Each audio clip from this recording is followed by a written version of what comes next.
அரசாங்கத்தின் ஆணவத்தின் உச்சம், அதாவது வந்து வெறிகுண்டு ஆடுகிறது மோடி அரசு இஸ்லாமியர்களுக்கு எதிராக தன்னுடைய வன்மத்தை, தன்னுடைய செயல் திட்டத்தை கட்டவிழ்த்து விட்டிருக்கிறது என்றுதான் நாம் புரிந்து கொள்ள வேண்டும். முதல்ல நான் முஸ்லீம் மெம்பர் வக்ஃப் போர்ட்ல ஏன் இருக்கணும்? திருப்பதி தேவஸ்தானத்தில் நீ முஸ்லீமுக்கு இடம் கொடுப்பியா? சபரிமலா ட்ரஸ்டில் முஸ்லீம்ஸ்க்கு இடம் கொடுப்பீங்களா? முஸ்லீம்களை, இந்தியாவில் முஸ்லீம்களை இழிவுபடுத்துவதற்காக, முஸ்லீம்களை மேலும் சிறுமைப்படுத்துவதற்காக, முஸ்லீம்களை மேலும் தனிமைப்படுத்துவதற்காக கொண்டு வரப்பட இருக்கிற ஒரு சட்டம். அன்னைக்கு சாயங்காலம் 6 மணிக்கு அவனுக்கு ஒரு பெரிய உபசார விழா வச்சு அவனுக்கு கொடுக்க வேண்டியதை கொடுத்து அனுப்புவாங்க. அவனோட ஓய்வூதிய கால பலன்களை அரசு ஊழியர்களை வெறும் கையோடு அனுப்புறான். லிட்ரலி ஓவரால் நிதி மேலாண்மை என்பது அடுத்த எலெக்ஷனை மட்டும்தானங்க இவங்க குறி வச்சு பேசுறாங்க. அதனால தானங்க முதலமைச்சர் வந்து ஒரு நாளைக்கு 10 தடவையாவது வந்து 200 சீட்டு ஜெயிப்போம், 7வது முறையா திமுக ஆட்சி அமைக்கும்லாம் திரும்ப திரும்ப திரும்ப சொல்ல வேண்டிய அவசியம். அது இவ்வளவு மோசமான ஒரு நிதி மேலாண்மையும் அரசு நிர்வாகமும் கடந்த காலங்கள் இருந்தது கிடையாது. அதாவது வெத்து விளம்பரங்களால மட்டுமே நீங்க வண்டியை ஓட்டிட்டு இருக்கீங்க. பிஆர் எக்ஸைஸ்ல மட்டும்தான் வண்டி ஓடுது. ஆண்டுக்கு 1 கோடி 2 கோடி பேருக்கு வேலை வாய்ப்புன்னு சொல்லிட்டு இப்போ 20 கோடி பேருக்கு வேலை வாய்ப்பு கொடுத்துருக்கணும் மோடி கவர்மெண்ட்ல. ஒரு 10,000 பேருக்கு ரோஸ்கார் மேலே நடத்தி கொடுப்பானுங்க. அதுவும் எதுவும் ஒன்று தானே. நிறைய விஷயங்கள்ல மோடி கவர்மெண்ட்டுக்கும் ஸ்டாலின் கவர்மெண்ட்டுக்கும் ஒற்றுமை உண்டு. தமிழக அரசோட உண்மையான நிதி நிலைமை என்ன? இப்ப நீங்க சொல்லி இருக்கிற, ப்ராமிஸ் பண்ணி இருக்கிற அந்த திட்டங்களை கொடுக்கறதுக்கு உங்ககிட்ட பணம் இருக்கா இல்லையா? இது சம்பந்தமா ஒரு வெள்ளை அறிக்கை வெளியிட தயாரா? அயன் சத்து தலைமுடி உதிர்தலை தடுக்கும். மிதமான சூடு பாலில் கலந்து பருகலாம். லயன் டேட் சிரப் தினமும் 2 ஸ்பூன்.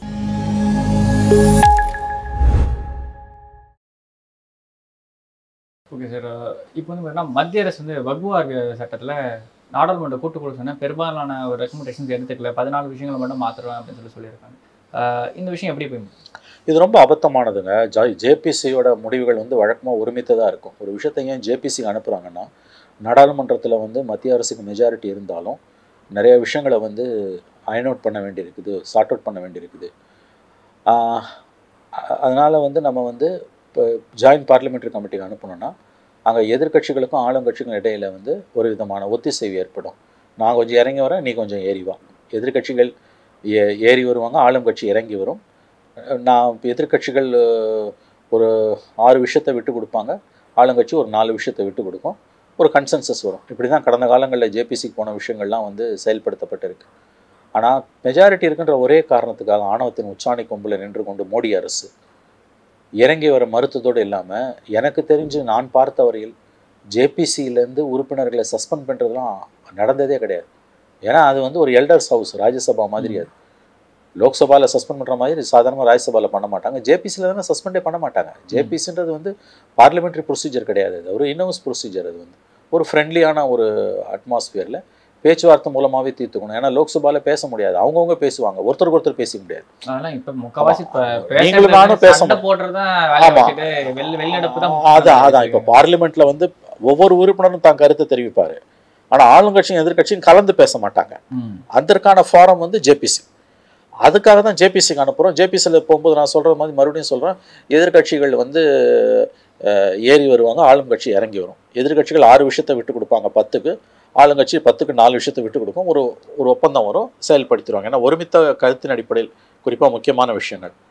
ஆனால் அதில் வந்து என்னுடைய நினைவுகள் சரியாக இருக்குமானால், நான் கிட்டத்தட்ட ஒரு 45 வருஷமாக இந்த அரசியலில் தொடர்ந்து பத்திரிகையாளன் ஆவதற்கு முன்பிருந்தே பார்த்தவன் என்கின்ற முறையில், மாணவனாக இருக்கும்போதும் பத்திரிகையாளனாக ஆன பிறகும் பார்த்தவன் என்ற முறையில் என்னுடைய அனுபவத்தில் சப்ஜெக்ட் டு கரெக்ஷன் தான் சொல்லணும், ஜேபிசிலேருந்து சஸ்பெண்ட் பண்ணதே கிடையாது. லோக்சபாலேருந்து சஸ்பெண்ட் பண்ணிருக்காங்க, ராஜ்யசபாலேருந்து சஸ்பெண்ட் பண்ணிருக்காங்க. ஜேபிசிலேருந்து ஒரு நாள் முழுதும் சஸ்பெண்ட் ஆனதே கிடையாது. அதுக்கு வாய்ப்பே கிடையாது. ஏன்னா அதுதான் அதோட சிறப்பம்சமே அதுதான். ஏன்னா மாறுபட்ட எவ்வளவு கருத்துக்களையும் பேச அனுமதிப்பாங்க.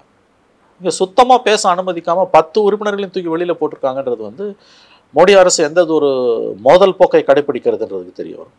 இப்போ வந்து நான் முஸ்லீம் மெம்பர்ஸ் பார்த்தீங்கன்னா வந்து 2 பேர் இருக்கலான்னு இருந்தது 4 பேர் ஆக்கியிருக்காங்க. முதல்ல நான் முஸ்லீம் மெம்பர் வக்ஃப் போர்டில் ஏன் இருக்கணும்? திருப்பதி தேவஸ்தானத்தில் நீ முஸ்லீமுக்கு இடம் கொடுப்பியா? திருப்பதி தேவஸ்தானத்தில் முஸ்லீம்களுக்கு இடம் கொடுப்பீங்களா? சபரிமலா ட்ரஸ்டில் முஸ்லீம்ஸ்க்கு இடம் கொடுப்பீங்களா?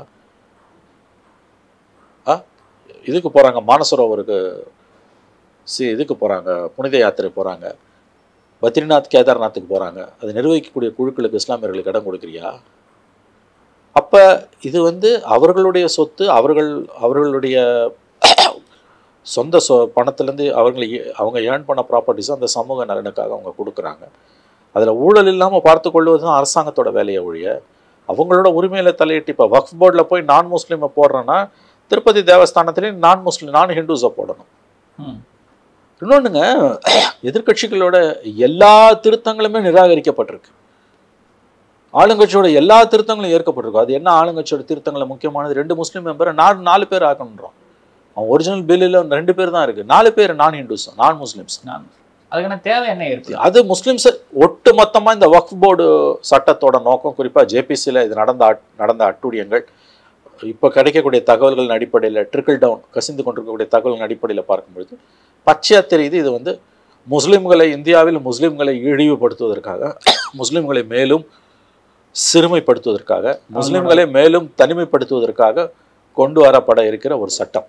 ஒரு பொருளாதார ரீதியாக பொருளாதார ரீதியாக முஸ்லிம்களை மேலும் தனிமைப்படுத்தக்கூடிய, ஒடுக்கக்கூடிய, அவர்களை சிதைக்கக்கூடிய, அவருடைய வாழ்வாதாரங்களை பறிக்கக்கூடிய, அவருடைய கல்வி மற்றும் வேலை வாய்ப்பில் அவர்களுக்கு கிடைக்கக்கூடிய முன்னுரிமையை கெடுக்கக்கூடிய ஒரு காரியமாக தான் இந்த வக்ஃப் வாரிய சட்டத்தை பார்க்கணும். எதிர்கட்சி தலைவர்கள் கொடுத்த அத்தனை திருத்தங்களுமே நிராகரிக்கப்படுதுன்னா அது ஒரு அப்படி வரலாறுல இருந்ததே கிடையாது. 32 அமெண்ட்மெண்ட்டை கொடுக்குறாங்கன்னா ஒரு 6 அமெண்ட்மெண்ட் 8 அமெண்ட்மெண்ட்டாக அது ஏற்றுப்பாங்க, ஒரு 10 அமெண்ட்மெண்ட்டை ஏற்றுப்பான், 1/3 அது ஏற்றுப்பான். அத்தனையுமே 100% ரிஜெக்டட்னா மோடி அரசு எந்த அளவுக்கு மதவெறியை கொண்டு அலைகிறது என்பது தெரியும். இதில் ரொம்ப முக்கியமான விஷயம், இதில் வந்து ஜனதாதள் ஜனதாதள் யுனைடெடா அவர் பேர் நிதிஷ்குமார், ஜனதாதள் யுனைடெட் தானே, அவரும் சந்திரபாபு நாயுடு, இவங்க 2 பேரும் இஸ்லாமியர் வாக்குகளை தங்களுடைய அரசியலுக்கு பெரிய அளவில் நம்பி இருக்கிறார்கள். அவங்களும் இதுக்கு வந்து யுனானிமஸாக இந்த தீர்மானத்தில் பிஜேபியோட அது என்டிஏவோட அந்த முடிவு யுனானிமஸாக இருக்குன்றது அவங்களும் ஒத்து போகிறாங்க. இதில் பார்த்தீங்கன்னா இந்த ஆண்டு செப்டம்பரில் இன்னும் 8 மாதத்தில் பீகாரில் எலெக்ஷன் வரப்போகுது. அப்போ எந்த அடிப்படையில் வக்ஃப் வாரிய சட்ட பில்லுக்கு வந்து எதிர்கட்சிகளோட எல்லா அமெண்ட்மெண்ட்ஸையும் திருத்தங்களையும் நிராகரித்த மோடி அரசு தான் கொண்டு வந்த எல்லா அமெண்ட்மெண்ட்ஸையும் ஏற்றுக்கொள்கிறது என்றால், முஸ்லீம் வாக்குகளை பெரிய அளவில் நம்பியிருக்கக்கூடிய ஜனதாதள் யுனைடெட் போன்ற நிதிஷ்குமாருடைய கட்சிகள் எப்படி இதை அனுமதிக்கின்றன? ஆகவே இது மோடி அரசாங்கத்தோட மற்றும் ஒரு அராஜகம் தான் பார்க்கணும். ஏன்னா தெளிவாக தெரியுது, முதல்ல அந்த பில்லில் இருக்கக்கூடிய பிரச்சனையை 2 முஸ்லீம் உறுப்பினர்கள் நான் முஸ்லீம்ஸை 4 பேர் ஆக்கணும்னா திரும்ப கேட்குறப்ப இந்துக்கள் பெரும்பான்மையாக இருக்கக்கூடிய இந்துக்களோட கோயில்களில் நிர்வாகத்தில் முஸ்லீம்ஸ்க்கு இடம் கொடுப்பியா? இந்த கேள்விக்கு பதிலே சொல்லாமல் கடந்து போகுது பிஜேபி. ஆணவத்தின் உச்சம் அது.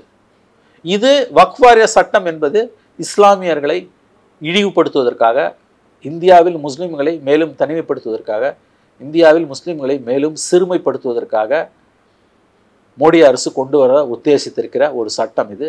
இது கடுமையாக எதிர்க்கப்பட வேண்டும். நம்முடைய ஆசா அவர்கள் தெளிவாக சொல்லியிருக்கார், நாங்கள் சுப்ரீம் கோர்ட்டுக்கு DMK will go to the supreme court அப்படின்னு இருக்கார். வக்ஃப் வாரிய சட்டத்தில் இந்த அளவுக்கு மாற்றங்களை ஒன் சைடடாக கொண்டு வரதும், எதிர்கட்சிகளோட கோரிக்கைகள் அத்தனையும் நிராகரிக்கப்பட்டதும் மோடி அரசாங்கத்தின் ஆணவத்தின் உச்சம். அதாவது வந்து வெறிகுண்டு ஆடுகிறது மோடி அரசு இஸ்லாமியர்களுக்கு எதிராக தன்னுடைய வன்மத்தை, தன்னுடைய செயல் திட்டத்தை கட்டவிழ்த்து விட்டிருக்கிறது என்று தான் நாம் புரிந்து கொள்ள வேண்டும். சார், கவர்மெண்ட் வந்து ஸ்டேட் கவர்மெண்ட் முடியத்துக்குன்னு ஒரு 1.5 வருஷம் இருக்குது. இந்த ஒரு கேப்பில் வந்து பார்த்தீங்கன்னா தற்காலிக பணியிடங்களை நிரந்தர பணியிடங்களாக வந்து தமிழ்நாடு கவர்மெண்ட் சொல்லியிருக்கு. எஜுகேஷன் டிபார்ட்மெண்ட் 47,000 பணியிடங்கள் ரொம்ப நாள் இருக்கிற 10 வருஷமாக இருந்த கோரிக்கை இப்போ நிறைவேற்றிருக்காங்க. இதுக்கான காரணம் என்ன? எலெக்ஷன் தான். இது பெரிய ஒரு இஷ்யூ வந்துகிட்டு இருக்குது. இப்போ கூட பார்த்தீங்கன்னா கௌரவ விரிவுரையாளர்கள் கல்லூரிகளில் பெரிய அளவில் வந்து பாதிக்கப்பட்டிருக்காங்க. பல இடங்களில் உள்ளிருப்பு போராட்டம் நடந்துகிட்டு இருக்குது. இன்னும் விரிவாக தகவல் நான் எதிர்பார்த்துட்டு இருக்கேன். அது வந்த பிறகு நம்ம அடுத்த செட்டிங்கில் விரிவாக பேசுவோம். பல இடங்களில் இது வந்து இன்றைக்கி ஒரு பெரிய பிரச்சனையாக தான் உருவெடுத்து கொண்டு இருக்கிறது. இந்த 47,000ன்றது வந்து பள்ளிகள்லையா கல்லூரிகள்லையா? பள்ளி கல்வித்துறையில் பெரிய அளவில் சிக்கல் இருக்குது. ஏன்னா பார்ட் டைமர்ஸை வச்சே தான் வந்து இது ஸ்கூல்ஸோட காலேஜஸில் ரொம்ப அதிகம். இன்ஃபேக்ட் ஈவினிங் காலேஜஸ் பூரா வந்து பார்ட் டைமர்ஸ் வச்சு தான் நடக்குது. அதில் பிஹெச்டி முடித்தவங்க அவங்க ஈவினிங்கில் வந்து 3 மணி நேரம் கிளாஸ் எடுக்கிறாங்களா, மார்னிங்கில் வந்து ஸ்விக்கியில் ஜொமேட்டோலலாம் ஒர்க் பண்ணுறாங்க, பெட்ரோல் பங்க்கில் ஒர்க் பண்ணுறாங்க. கிட்டத்தட்ட 7,000க்கும் மேற்பட்டவர்களுடைய அந்த கோரிக்கைகள் வந்து இன்றைக்கி நிலுவையில் இருந்துகிட்டு இருக்குது. 10 வருஷமாக 12 வருஷமாலாம். இதில் வந்து 50,000 மினிமம் சம்பளம் கொடுக்கணும்னு மெட்ராஸ் ஹைகோர்ட்டும் யூஜிசியும் கொடுத்த பிறகும் அவங்க கேட்குற மாதிரி இல்லை. இதே மற்ற மாநில ஹரியானாலலாம் 57,000 ரூபாய் வரைக்கும் கொடுக்குறாங்கன்றாங்க வந்து. So it's a serious issue. நீங்கள் சொல்லக்கூடிய அந்த 47,000 என்பது வந்து பள்ளி கல்வித்துறையில் நிரந்தர பணியிடம் என்பது வந்து பல ஆண்டு கோரிக்கைகளை பிறகு நிறைவேற்றப்படுது. நீங்கள் ஒன்று புரிஞ்சுக்கணும், இதை நம்ம ஓவராலாக பார்க்கணும், இந்த ஒரு விஷயம் மட்டும் பார்க்கக்கூடாது. மாநில அரசோட நிதிநிலை சம்மந்தப்பட்ட விஷயம் இது. நீங்கள் பார்த்தீங்கன்னா வந்து UPSC union public service commission மத்திய தேர்வாணையம் இருக்குது பார்த்தீங்களா, ஐஏஎஸ் ஐபிஎஸ் ஐஎஃப்எஸ் ஆஃபீஸர்ஸ் கிட்டத்தட்ட 24 சர்வீஸ் இருக்குது. அது வந்து ஆண்டுதோறும் அந்த தேர்வு நடத்தப்படுது, ஆண்டுதோறும் நியமனங்கள் இருக்குது. இதுக்கு சுதந்திரத்துக்கு பிறகு 1950லேருந்தே வந்து யூபிஎஸ்சி வந்து ரெகுலராக இருந்துக்கிட்டே இருக்குது. ஆனால் டிஎன்பிஎஸ்சி வந்து கடந்த பல ஆண்டுகளாகவே பார்த்தீங்கன்னா ஒரு வருஷம் இருக்கும், அப்புறம் 2 வருஷத்துக்கு ஒரு தடவை 3 தடவை வருது, 3 வருஷம் கேன்சலே பண்ணுவாங்க. குரூப் 2லாம் வந்து கேவலமாக போச்சு. அதாவது வந்து பேப்பர் லீக் ஆச்சு, எல்லா விதமான அட்டூழியமும் நடந்தது. ரெகுலராக வந்து எக்ஸாம்ஸ் கண்டக்ட் பண்ணுறது கிடையாது, இஷ்டம் போல் நடத்துறது. அப்புறம் தேர்வானவர்களை வந்து 2 வருஷம் பொறுத்து அப்பாயிண்ட் பண்ணுறது. இந்த மாதிரி எல்லா விதமான குளறுபடி, குழப்பம், அட்டூழியம், ஐட்சாட்டியம், தான் தோன்றித்தனம் எல்லாம் நடக்கக்கூடிய ஒரு அரசு தான் இது. இதற்கு முக்கியமான காரணம் என்னன்னு கேட்டிங்கன்னா பணம் இல்லை, இன்னொன்று காசு கொடுத்தா தான் வேலை. இன்னும் அது ரெண்டும் மெயின். வந்து அரசாங்கத்தில் பணம் இல்லை, அதனால் வருஷந்தோறும் ரிட்டையராக இவ்வளோ பேர் போகிறான்னா இவ்வளோ பேர் உள்ளே எடுக்கணும். அதுக்கு தானே வந்து நீ சர்வீஸ் கமிஷன் வச்சுருக்க. அது இல்லை இன்றைக்கி. ஏன்னா வந்து பணம் கொடுக்கறதுக்கு இல்லை. எடப்பாடி பீரியட்லேயே ஆரம்பித்த கொடுமை என்னென்னா, உங்களுக்கு தெரியும், கொரோனா காலத்தில் 58 வயசாக இருந்த ஓய்வு ரிட்டையர்மெண்ட் ஏஜ் 60 உயர்த்தினாங்க. அதுவே வந்து கொடுக்க பணம் இல்லாத காரணத்தால் தான் 2 வருஷத்தை அப்படி ஓட்டலான்ட்டு. இப்போ இந்த அரசு வந்த பிறகு வந்து பணியிடங்கள் நிறைவேற்றப்படாமல் தான் இருக்குது. இந்த வருஷம் ஒரு 3000 பேர் உதாரணத்துக்கு சொல்லணும், ஒரு துறையில் இந்த ஆண்டு ஒரு 3000 பேர் ரிட்டையர் ஆகி போகிறாங்க அப்படின்னா அப்படியே தான் இருக்குது. மற்றவங்க தான் அந்த வேலையை செய்யணும். ஸோ ஒரு ஆள் 2 பேர் வேலையை 3 பேர் வேலையை செய்ய வேண்டியிருக்கு. அல்லது 3000 பேர் ரிட்டையர் ஆனால் 3000 பேர் அப்பாயின்ட் பண்ணுறதுக்கு பதிலாக 1000 பேர் தான் அப்பாயின்ட் பண்ணுறது. பாப்புலேஷன் இன்க்ரீஸ் அந்த வேகன்சி இன்க்ரீஸ் பண்ணோம். அல்லது வந்து இப்போ கம்ப்யூட்டரைசேஷன் ஆகுது, ஆட்டோமேஷன் ஆகுது, ஆர்டிஃபிஷியல் இன்டெலிஜென்ஸ் வருதுன்னா வேலையை குறைக்கிறாங்கன்னா அது வேற விஷயம். அது வந்து பட் அவ்வளோ டெவலப்மெண்ட் ஆன மாதிரி தெரியல. அதாவது நிறைய விஷயங்கள் இப்போ வந்து இந்த அரசு ஊழியர்கள் கூட என்ன சொல்கிறாங்க, பள்ளி கல்லூரி பேராசிரியர்களோட சம்பள உயர்வு பற்றிலாம் பேசும்போது கூட வரக்கூடிய விஷயம் என்னன்னா, இந்த அரசு தன்னுடைய வாக்கு வங்கிக்காக கொடுத்த திட்டங்களுக்கு இந்த பணத்தை திருப்புது. இப்போ 1000 ரூபாய் பெண்களுக்கான 1000 ரூபாய், அது 12,000 கோடி மாதந்தோறும். உங்களுக்கு தெரியும், 1 கோடி கார்டு, 1 கோடி கார்டுக்கு 1.1 லட்சம் கார்டு. ஆமாம், 1.1 லட்சம் கார்டில் வந்து உங்களுக்கு வந்து கிட்டத்தட்ட இப்போ தகுதி உள்ளவர்கள்னு கொண்டு வந்துட்டாங்க.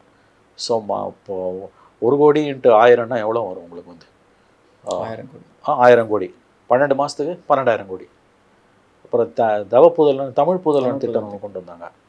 அப்புறம் பெண்களுக்கான அந்த கேர்ள்ஸுக்கான ஸ்கீம்.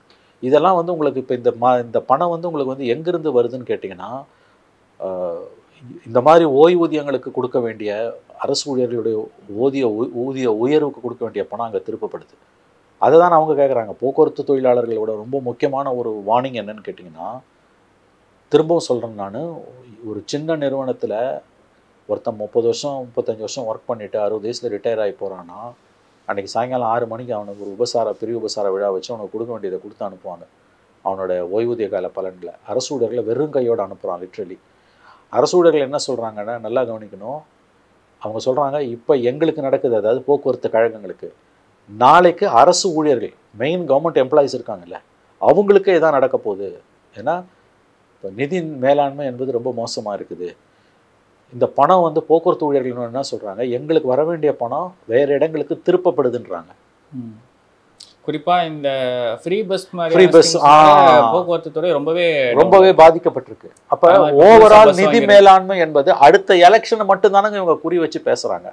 அதனால தானே முதலமைச்சர் வந்து ஒரு நாளைக்கு 10 தடவையாவது வந்து 200 சீட்டு ஜெயிப்போம், 7வது முறையாக திமுக ஆட்சி அமைக்கும்லாம் திரும்ப சொல்ல வேண்டிய அவசியம். பணியிடங்கள் வந்து நிரப்பப்படாமல் இருக்கு. தூய்மை பணியாளர்கள் சார்ந்த விஷயங்கள்ல பல இடங்கள்ல மோசமா இருக்கு. அது இவ்வளவு மோசமான ஒரு நிதி மேலாண்மையும் அரசு நிர்வாகமும் கடந்த காலங்கள் இருந்தது கிடையாது. அதாவது வெத்து விளம்பரங்களால் மட்டுமே நீங்கள் வண்டியை ஓட்டிகிட்டு இருக்கீங்க. பிஆர்எக்ஸிஸில் மட்டும்தான் வண்டி ஓடுது, திராவிட மாடல் ஆட்சின்னு சொல்லிக்கிட்டு. ஒன்றும் இல்லை, இவர்கள் கொடுத்த வாக்குறுதி இருக்குல்ல, அந்த மேனிஃபெஸ்டோ இருக்குல்ல, திமுகவோட 21 கொடுத்த மேனிஃபெஸ்டோவை எடுத்து வச்சுக்கோங்க. எவ்வளோத்தை நிறைவேற்றினாங்கன்னு பாருங்கள். இவங்க எண்ணிக்கை அளவில் சொல்லுவாங்க, அது வேணாம், குவாலிட்டி அளவில் பாருங்கள், நாட் குவான்டிட்டி. இப்போ நம்ம சொன்ன பல்துறை சார்ந்த ஊழியர்கள், அரசு ஊழியர்கள், போக்குவரத்து கழக ஊழியர்கள், மின்வாரிய ஊழியர்கள், அரசு ஊழியர்கள், ஒப்பந்த பணியாளர்கள், துப்புரவு பணியாளர்கள், கல்வி கடன் ரத்துன்னு சொல்லி மாணவர்கள் வயிற்றில் அடிச்சது, மாற்றுத்திறனாளிகள், இந்த மாதிரி இந்த லிஸ்ட்டை நீங்கள் போட்டிங்கனாலே எவ்வளோ தூரம் வந்து எத்தனை விதமான செக்மெண்ட்ஸ்னுவாங்க பிரிவினரை வந்து இந்த அரசு போலியான வாக்குறுதிகளை கொடுத்து திமுக ஏமாற்றி இருக்கிறது என்பதை நீங்கள் நன்கு புரிந்து கொள்ளலாம். அதை தாண்டி அடுத்து பார்த்தீங்கன்னா கேஸுக்கு 100 ரூபாய் குறை பண்ணது, டீசலுக்கு குறை பண்ணது கிடையாது, புதிய வேலை வாய்ப்புகளை உருவாக்குனது கிடையாது. ஆகவே வந்து நிறைவேற்ற முடியாத வாக்குறுதிகளை நிறைய கொடுத்ததோட விளைவு வந்து இன்றைக்கி இங்கே நிற்குது. இந்த அரசு ஊழியர்களை பொறுத்த வரைக்கும் இந்த அவங்களுக்கான பலன்களே அவங்களுக்கு கொடுக்காமல் இருப்பது என்பது அந்த பணத்தை வந்து வேறு இடத்துக்கு திருப்பி விடுறாங்கன்ற அந்த குற்றச்சாட்டுகளை சம்மந்தப்பட்ட ஊழியர்களை வைக்கிறாங்க. அப்போ இதோடு சேர்த்து சமூக பிரச்சனைகளாக இருக்கக்கூடிய தலித்துகளுக்கு எதிரான கொடுமைகள், சட்டம் ஒழுங்கு சந்தி சிரிப்பது, இதெல்லாம் வச்சு பார்க்கும்போது நாங்கள் 200 ஜெயிப்போம் இப்போ 234 பேச ஆரம்பிச்சிட்டாங்க. 2 விஷயம். ஒன்று, அது இப்போ பேச வேண்டிய அவசியம் என்ன. 2வது, இவ்வளோத்தையும் பண்ணிட்டு எப்படி ஜெயிப்பீங்க 234? ஒரு குறைந்தபட்ச புரிதலின் அடிப்படையில் பேசுங்க. தினம் நேற்று கூட முதலமைச்சர் திண்டிவனத்தில் பேசும்போது 7வது முறையாக ஆட்சி அமைக்கின்றாரு. நீங்கள் ஏன் சார் இப்போ பேசுகிறீங்க? அதை மோடி கூட கடைசி 6 மாதம் தான் எனக்கு தெரிஞ்சு பேசுனது. இன்னும் உங்களுக்கு 15 மாதம் இருக்குது இந்த எலெக்ஷனுக்கு. ஜனவரி முடிஞ்சு போச்சு, அடுத்த ஏப்ரலில் நமக்கு எலெக்ஷன். கடைசியாக 14 மாதம் இருக்குது. இப்போ ஏன் அதை பற்றி பேசணும்? நீங்கள் 7வது முறையாக ஆட்சி அமைப்போம், இப்போ பேச வேண்டிய அவசியம் என்ன வந்தது உங்களுக்கு? பேச வேண்டிய விஷயம் என்ன இருக்குல்ல? நீங்கள் எவ்வளோ விஷயம் இருக்குங்க சார், எவ்வளவோ பிரச்சனைகள் இருக்குது இன்னைக்கு. வளர்ச்சி அடைஞ்ச மாநிலம்னு நம்ம ஒரு இடத்துல நம்ம பெருமைப்பட்டுக்கலாம், பட் எவ்வளோ விஷயம் இருக்குது இன்னைக்கு. ஆகவே ப்ரியாரிட்டிஸ் மாறி இருக்கக்கூடிய ஒரு அரசு. இதில் நீங்கள் கேட்ட கேள்விக்கான பதில், இந்த 47,000 ஊழியர்களை வந்து அரசு ஊழியர்களை பர்மனெண்ட் பண்ணுறாங்கன்றது யானை பசிக்கு சோளப்பொரி. மோடி அப்பப்போ அரசு ஊழியர்களுக்கு புதுசாக வேலைக்கு சேர்ந்தவங்களுக்கு கவர்மெண்ட் எம்ப்ளாயிஸ்க்கு அப்பாயின்மெண்ட் ஆர்டர் கொடுப்பாருங்க. ரோஸ்கர் மேளா நடத்துவார்ல. ஆண்டுக்கு 1 கோடி 2 கோடி பேருக்கு வேலை வாய்ப்புன்னு சொல்லிட்டு இப்போ 20 கோடி பேருக்கு வேலை வாய்ப்பு கொடுத்துருக்கணும் மோடி கவர்மெண்ட்டில். ஒரு 10,000 பேருக்கு ரோஸ்கர் மேளா நடத்தி கொடுப்பானுங்க. அதுவும் எதுவும் ஒன்று தானே. நிறைய விஷயங்களில் மோடி கவர்மெண்ட்டுக்கும் ஸ்டாலின் கவர்மெண்ட்டுக்கும் ஒற்றுமை உண்டு. என்ன சொல்லப்போனால் மோடி கவர்மெண்ட்டு தான் ஸ்டாலின் கவர்மெண்ட்டுக்கான முன்னோடி நம்ம சொல்லலாம். அதாவது மீடியா கிளாரு, பப்ளிசிட்டி பிளிட்ஸு, பிஆர் எக்ஸசைஸ்லேயே வண்டியை ஓட்டுறது, சிறுபான்மையர் தாக்குதல். நாங்கள் வந்து ஆப்கி பார் 400 பார்னா நாங்கள் ஆப்கி பார் 200+, இப்போ 234+. நிறைய விஷயங்கள் வந்து ஒப்புமை. அங்கே ரோட் ஷோ போனால் இங்கேயும் ரோட் ஷோ போகிறது. ரோட் ஷோலாம் நம்ம ஊர் கல்ச்சரே கிடையாதுங்க. நம்மலாம் பப்ளிக் மீட்டிங் தான் பேசுவோம். அதுவே அங்கே மீடியாவை பார்க்கலன்னா இங்கேயும் மீடியாவை பார்க்குறது கிடையாது. அது நிறைய விஷயங்கள் நம்ம அந்த மாதிரி சொல்லலாம். இப்போ இந்த 47,000 பள்ளி கல்வித்துறையில் பணியிடங்கள் நிரந்தரம் என்பது இது சொல்லிட்டாங்க. 5 வருஷத்துனால எலெக்ஷன் மேனிஃபெஸ்டோவில் ஒன்றுமே செய்யலை. சும்மா சாஸ்திரத்துக்கு செஞ்சாலும் கணக்கு காமிக்கணும். இது யானை பசிக்கு சோளப்பொரி. தமிழக அரசின் நிதி நிலைமை படுமோசமாக இருக்கிறது. அது குறித்து ஒரு வெள்ளை அறிக்கை வெளியிட்டால் நன்றாக இருக்கும். ஏன்னா கொடுக்க வேண்டிய பொங்கல் பரிசெல்லாம் நீங்கள் கொடுக்கல. ஆமாம் இல்லையா? பல தரப்பினரும் இன்றைக்கி போராடிக்கிட்டு இருக்காங்க கோரிக்கைகளை வலியுறுத்தி. அதை உங்களால் ஏன் நிறைவேற்ற முடியலன்னா உங்ககிட்ட பணம் இல்லை. அப்போ எந்த அடிப்படையில் நீங்கள் இவ்வளோ வாக்குறுதிகளை கொடுத்தீங்க, எப்படி நிறைவேற்ற போகிறீங்க? நீங்கள் ஆட்சிக்கு வந்தோன்னே பெரிய படோடோபத்துடன், மிகப்பெரிய படோடோபத்துடன், விளம்பரத்துடன் பிடிஆர் அன்றைய நிதியமைச்சர் முதல்ல ஒரு நிதிநிலை அறிக்கை, வெள்ளை அறிக்கை வெளியிட்டார். எடப்பாடி பேரில் எவ்வளோ மோசமாக போச்சுன்னு. அந்த மாதிரி இந்த 4.5 வருஷத்தில் நீங்கள் செய்து கிழித்தது என்ன? அடுத்து நீங்கள் என்ன சாதிக்க போகிறீர்கள்? தமிழக அரசோட உண்மையான நிதி நிலைமை என்ன? இப்போ நீங்கள் சொல்லி இருக்கிற, ப்ராமிஸ் பண்ணியிருக்கிற இந்த திட்டங்களை கொடுக்கறதுக்கு உங்ககிட்ட பணம் இருக்கா இல்லையா? இது சம்பந்தமாக ஒரு வெள்ளை அறிக்கை வெளியிட தயாரா?